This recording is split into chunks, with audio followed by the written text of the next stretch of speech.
Now we're ready to play. So let's go over what you do on your turn. If you look at a sequence of play card, you'll see that a player's turn consists of 3 phases, which you complete in the same order each turn. You start with the hero phase, which is when you move, attack, and take other actions, such as destroying objects or disarming traps. Next is the exploration phase, where your hero delves deeper into the dungeon, revealing new cavern tiles and encountering monsters. And last is the villain phase, which is where you draw and play encounter cards, and when you activate monsters, villains, and traps. You can't adventure if you're unconscious. So at the beginning of the hero phase, if your hero is at 0 hit points, you need to use a healing surge to regain health equal to your hero's surge value. If there aren't any surges left, that's game over. But we're just getting started, so we're ready to take action. And you have a few choices. You can move your speed, then attack. You can attack first, then move, or you can move twice. Now there are also a few actions you might do on your turn that count as if you'd attacked, and that's destroying objects and disabling traps. And you can always pick up and drop objects for free. Some quick things to remember about movement. You can move in any direction, including diagonals. You can move through squares occupied by heroes, but not squares occupied by monsters or walls. At the end of your hero phase, you deal with conditions. If you're immobilized, you remove the immobilized token, so you'll be able to move normally on your next turn. If you're poisoned, you attempt to save by rolling a d20. If you roll a 10 or higher, you discard the poison token. If you fail to save, and you're still poisoned at the beginning of your next hero phase, you take damage before you do anything.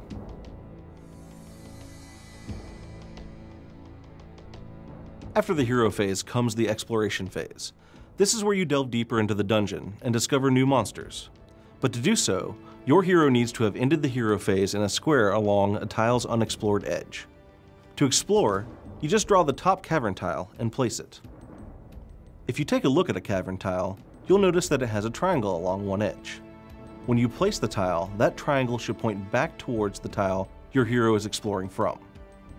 You'll notice that the triangle might be white or black. A white triangle is good news. It has no special effect. But a black triangle means you're going to draw an encounter card during the villain phase. You'll also notice that every cavern tile has a square with a mushroom patch in it. That's because you always run into a monster when you place a new cavern tile, and the mushroom patch is where they start. So after you place the tile, you draw a monster card, and place the corresponding mini on the mushroom patch. Once you draw a monster, you control it when it moves and attacks.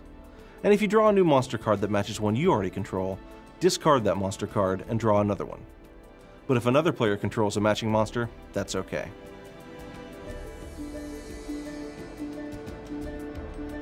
The last part of your turn is the villain phase. The first part of the villain phase involves drawing encounter cards. There are 2 different reasons you draw an encounter card. 1, if you didn't place a cavern tile on your exploration phase, or 2, if you did place a cavern tile that had a black triangle. In either case, you draw and play an encounter card.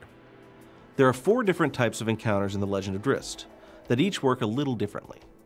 You have event cards, which represent sudden harmful things taking place. There are event attack cards, which are one-shot direct attacks against one or more heroes. Trap cards create dangerous effects that stay in place and can continue harming the heroes until they're disabled.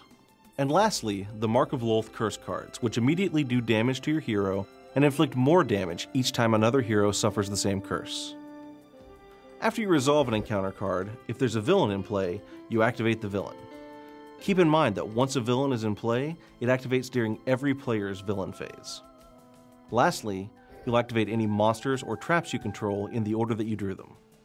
And if anyone else controls a monster that matches one of yours, those monsters are also activated.